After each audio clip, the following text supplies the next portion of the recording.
북한이 연초 잇단 무력 시위로 한반도 긴장 수위를 높이고 있는 가운데 한미일 3국 북핵 수석 대표들이 오늘 하와이에서 대북 공조 방안 등을 논의하고 있습니다. 이어서 한미일 외교장관 회담도 열리는 등 한미일 삼각 공조가 속도를 내고 있는데요. 취재기자 연결해 자세한 내용 알아보겠습니다. 이교준 기자. 네, 외교부에 나와 있습니다. 네, 한미일 북핵 수석 대표 협의, 북한 도발에 대응 방안을 모색하기 위해 마련된 거죠? 네, 이번 협의는 북한의 미사일 위협에 대처하기 위한 한미일 3국 간 긴밀한 소통의 연장선상에서 이루어진 것입니다. 노규덕 한반도 평화교섭 본부장관, 성김 미 국무부 대북 특별대표, 후나코시 다케이로 일본 외무성 아시아 대양주 국장은 오늘 하와이 호놀룰루 아태 안보연구소에서 한미일 3국 북핵 수석 대표 협의를 열고 북핵 해법을 모색하고 있습니다. 노규덕 본부장은 협의에 앞서 기자들에게 한반도 상황이 엄중하다며 이 시점에서 북한에 대해 어떻게 관여할지에 대해 미국, 일본 측과 집중적으로 협의할 계획이라고 말했습니다.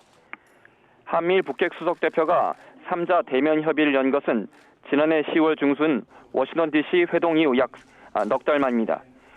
오늘 3국 협의에 앞서 한일, 한미 양자 협의가 잇따라 진행됐습니다.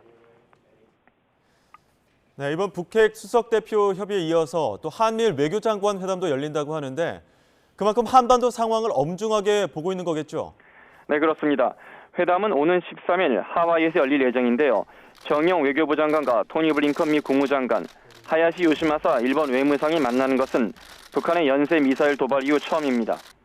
북한이 올 들어 7차례나 무력 시위를 감행했고 핵실험과 대륙간 탄도미사일 시험 발사 재개를 위협하고 있는 상황에서 대북 공조를 다지기 위해서입니다. 북한의 추가 도발을 억제하면서 북한과 대화 재개를 앞당길 방안을 찾는 데 초점이 맞춰질 것으로 보입니다. 구체적인 대북 해법에 있어선 한미일 3국 간의 미면 견해차가 있는데요.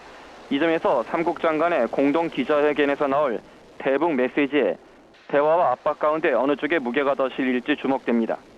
또 이번 회담에선 미국이 중국 견제를 염두에 둔 영내 안보와 경제 분야의 3국 협력 방안을 거론할지도 관전 포인트입니다. 자, 이번 하와이 회동에서 한일 외교장관 회담이 성사될 가능성도 높다면서요? 네, 이번 한미일 외교장관 회담을 계기로 한일 외교회담이 이뤄질 가능성이 커 보입니다. 이번 회담이 성사되면 지난해 9월 유엔 총회 때 한일 외교장관 회동 이후 처음인데요.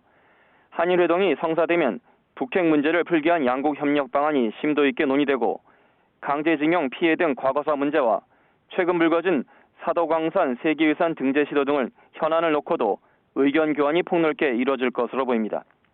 지금까지 외교부에서 YTN 이교준입니다.